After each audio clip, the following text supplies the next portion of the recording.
Good evening students, स्वागत है आपका अपने YouTube channel the way of chemistry पर। आज हम लोग फिर चर्चा करेंगे कुछ इंपॉर्टेंट ऑब्जेक्टिव क्वेश्चंस पर। क्वेश्चन है, जब फिनॉल को जस्ते के चूर्ण के साथ गर्म किया जाता है तो बनता है। ध्यान देंगे, जब जस्ते के साथ फिनॉल को गर्म करते हैं या फिर जस्ते के चूर्ण के साथ गर्म करते हैं तो ऐसी अवस्था में बेंजीन की प्राप्ति होती है और साथ से बनता है जिंक ऑक्साइड। यहाँ जिंक फिनॉक्साइड है, जिंक फिनॉक्साइड नहीं बनता, जिंक ऑक्साइड बनता है और बनता है बेंजीन। कौन एक अक्रिय गैस है? Helium, neon, argon, krypton, xenon और रेडॉन अक्रिय गैस होते हैं। यहाँ पर नियॉन है ऑप्शन में, जो कि अक्रिय गैस है। अगला क्वेश्चन है, बायोडिग्रेडेबल, जिसे हम लोग जैव निम्नीकारक भी कहते हैं, बहुलक है। जैव निम्नीकारक बहुलक की परिभाषा कहती है वैसा बहुलक जो सूक्ष्म जीवों के द्वारा आसानी से अपघटित होता है। सेलुलोज एक प्राकृतिक बहुलक है जो आसानी से सूक्ष्म जीवों द्वारा अपघटित हो जाता है और वातावरण को प्रदूषित नहीं करता है। अगला क्वेश्चन है, एल्डिहाइड के ऑक्सीकरण से बनता है। एल्डिहाइड के ऑक्सीकरण से बनता है कार्बोक्सिल अम्ल। अगला क्वेश्चन है, Fe2O5NO में Fe की ऑक्सीकरण संख्या। यहाँ ध्यान देंगे, ऑक्सीकरण संख्या निकालने से पहले इस कंपाउंड के बारे में हम थोड़ा चर्चा कर लें। यह जो कंपाउंड है यह नाइट्रेट आयन की जांच के दौरान बनता है और इसी को हम लोग भूरा वलय भी कहते हैं। ऑब्जेक्टिव में करके पूछ देता है ब्राउन रिंग अर्थात भूरा वलय का सूत्र लिखें। यह कंपाउंड जो है वो भूरा वलय बनता है भूरे वलय के रूप में जब हम लोग प्रयोगशाला में नाइट्रेट आयन अर्थात NO3- आयन की जांच करते हैं। अब ऑक्सीकरण संख्या हम कैसे निकालेंगे? तो इस कंपाउंड को हम लोग नीचे यहां लिख लेते हैं। एक सल्फेट पर 2- चार्ज, ये उदासीन लिगेंड, ये उदासीन लिगेंड है। इसको हम लोग चूंकि Fe का निकालना है x मान लेंगे।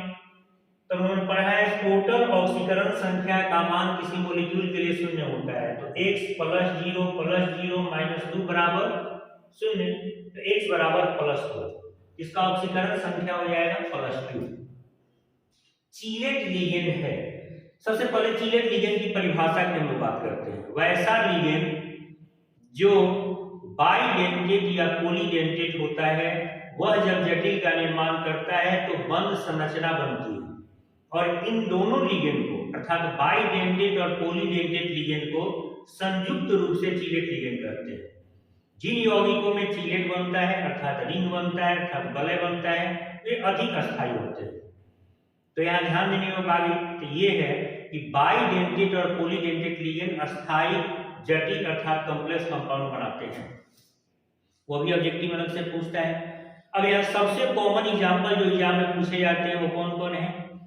संक्षेप में हम लोग EN लिखते हैं, जिसे 1,2-डाई-एमिनो ईथेन या एथिलीन डाइमीन कहते हैं। ऑक्जेलेटो, ये दोनों बाइडेंटेट के एग्जांपल है। इसके अलावा EDTA जो हेक्साडेंटेट है अर्थात पॉलीडेंटेट का एग्जांपल है। ये सब कॉमन चीलेट लिगेंड है जो अक्सर एग्जाम में पूछे जाते हैं, जिनमें यहाँ पर एग्जांपल है 1,2-इथिलीन डाइमीन या 1,2-डाई-एमिनो ईथेन। फिर CO, C2O4 थ्राइस 3- में CO की ऑक्सीकरण संख्या है। इसकी ऑक्सीकरण संख्या भी हम इसी तरह से निकाल सकते हैं। CO, C2O4 thrice 3-। यह ऑक्सीलेटो है जो बाइडेंटेट लिगेंड है। इसकी एक की ऑक्सीकरण संख्या होती है -2, चूंकि 3 की संख्या में तो 3 से गुना कर देंगे और CO का निकालना है तो x सॉल्व करने के लिए x - 6 बराबर -3, तो x बराबर -3 और +6 यानी +3। इसकी ऑक्सीकरण संख्या हो जाएगी +3। अगला जो क्वेश्चन है वो बहुत ही इंपॉर्टेंट क्वेश्चन है एग्जामिनेशन पॉइंट ऑफ व्यू से। NiCO4 में निकेल की ऑक्सीकरण संख्या। CO एक उदासीन लिगेंड है और इसकी ऑक्सीकरण संख्या का मान 0 होता है, अतः निकेल के भी ऑक्सीकरण संख्या का मान 0 होता है। कौन पहली संक्रमण श्रेणी का तत्व नहीं है? पहले संक्रमण श्रेणी की शुरुआत होती है परमाणु संख्या 21 से और पहला संक्रमण तत्व भी यहीं से शुरू होता है जिसका नाम है स्कैंडियम और संकेत होता है Sc। इसके बाद 22, 23, 24 से लेकर क्रमशः परमाणु संख्या 30 तक के जो तत्व हैं, यानी 21 परमाणु संख्या से 30 परमाणु संख्या के तत्व को प्रथम संक्रमण श्रेणी है। कौन कौन तत्व हैं?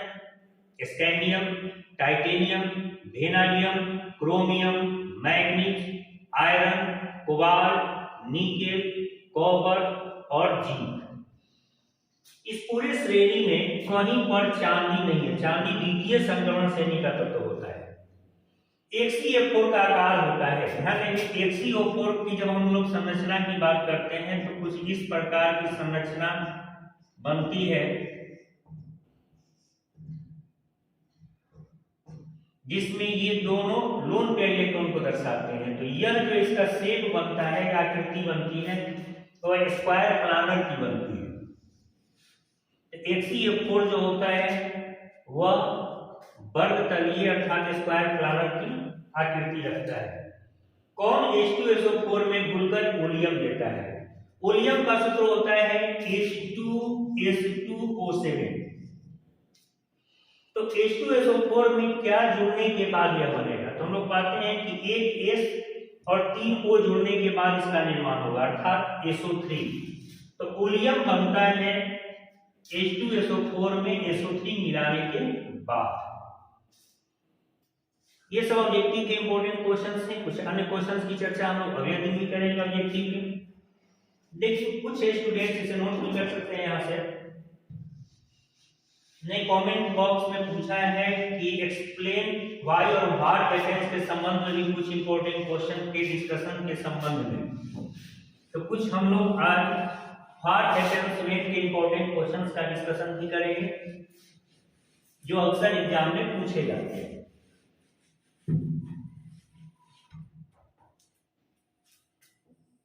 क्या होता है जब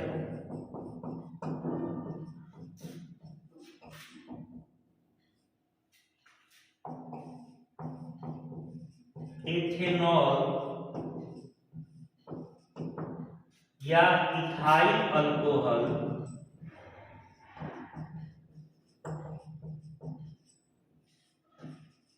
का ऑक्सीकरण किया जाता है?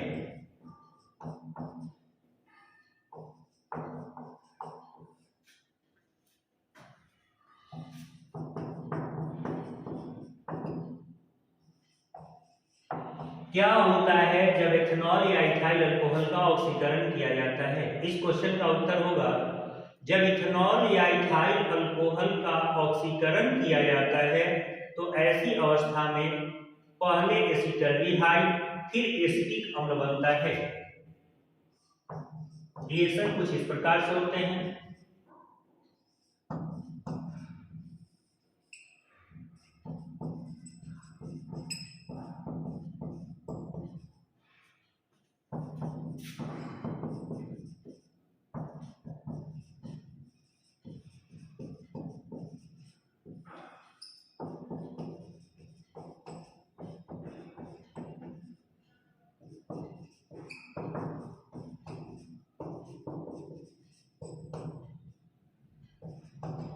एसिटिक एसिड का आयुर्वेदिक नाम इथेनोइक एसिड होता है, अतः हम लोग यहाँ पर इथेनोइक एसिड भी लिख सकते हैं।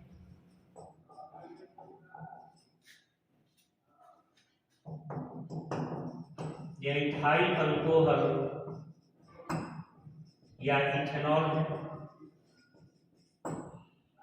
अब ऑक्सीकरण के लिए कौन कौन से रिएक्ट का सबसे ज्यादा प्रयोग किया जाता है? तो या तो KNO4 का प्रयोग करते हैं या फिर हम लोग K2Cr2O7 के साथ H2SO4 का प्रयोग करते हैं। अर्थात KNO4 की जगह हम लोग K2Cr2O7 और H2SO4, इसमें H2SO4 तनु होता है, का प्रयोग कर सकते हैं। और यह ऑक्सीकारक का यहाँ इस्तेमाल होता है, लेकिन सबसे अधिक इन दोनों ऑक्सीकारक का प्रयोग किया जाता है।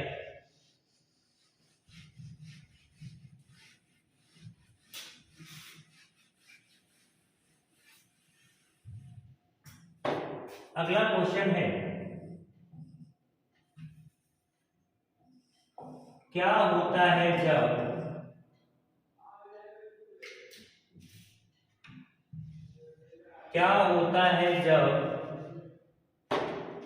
कैल्शियम एसीटेट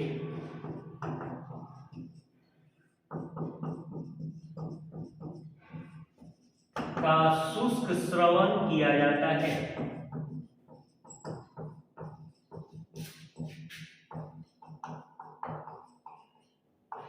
शुष्क श्रवण का अर्थ होता है सूखा सूखा गर्म करना। इस क्वेश्चन का उत्तर होगा जब कैल्शियम एसीटेट का शुष्क श्रवण किया जाता है तो ऐसी अवस्था में प्रयोगशाला में एसीटोन की प्राप्ति होती है। कैल्शियम एसीटेट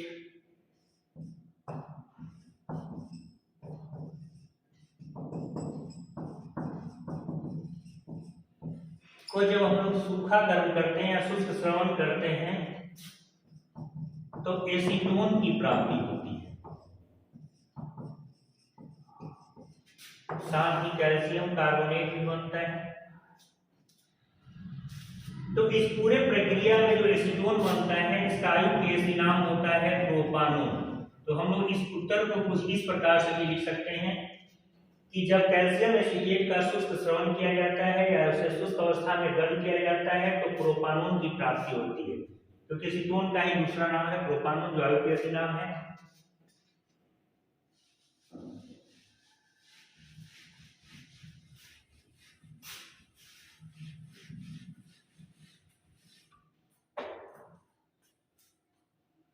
क्या होता है जब लाल तप्त तांबे की नली से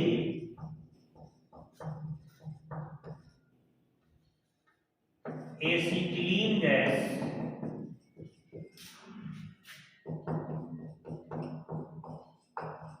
को गुजारा जाता है?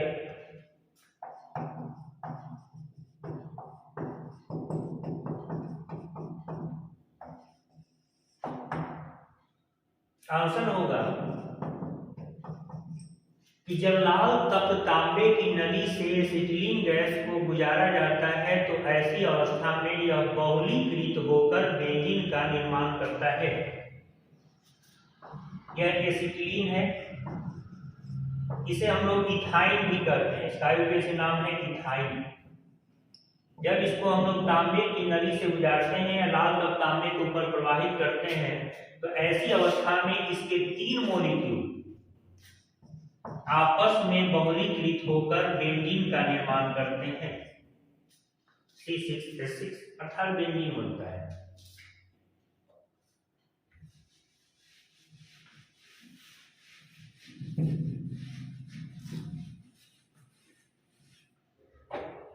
अगला क्वेश्चन है क्या होता है जब बेंजीन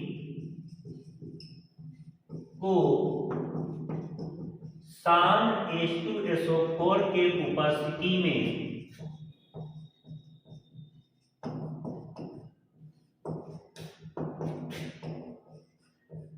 सान HNO3 के साथ गर्म किया जाता है?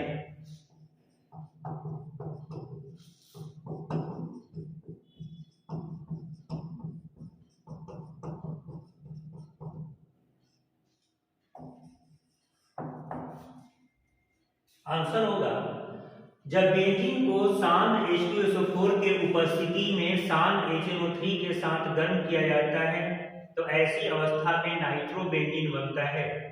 यह अभिक्रिया बेंजीन का नाइट्रोजनीकरण अर्थात नाइट्रेशन ऑफ बेंजीन कहलाती है। प्रयोगशाला में इसी विधि से नाइट्रोबेंजीन बनाया जाता है। इस कंपाउंड का नाम है बेंजीन। सान HNO3 के साथ अभिक्रिया होती है। सान H2SO4 इस पूरे अभिक्रिया में कैटलिस्ट का काम करता है।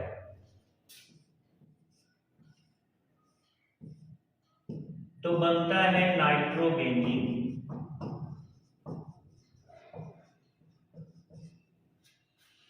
यदि HNO3 को हम लोग इधर प्लस करके लिखेंगे तो यहाँ साइड प्रोडक्ट के रूप में हम लोग H2O लिख सकते हैं। यह जो प्रक्रिया है इस प्रक्रिया के द्वारा प्रयोगशाला में नाइट्रोबेंजीन को बनाया जाता है। यदि क्लास पसंद आया हो तो इसे लाइक करें, इसे ज़्यादा से ज़्यादा शेयर करें और चैनल को आपने अभी तक सब्सक्राइब नहीं किया है इसे सब्सक्राइब करें। धन्यवाद।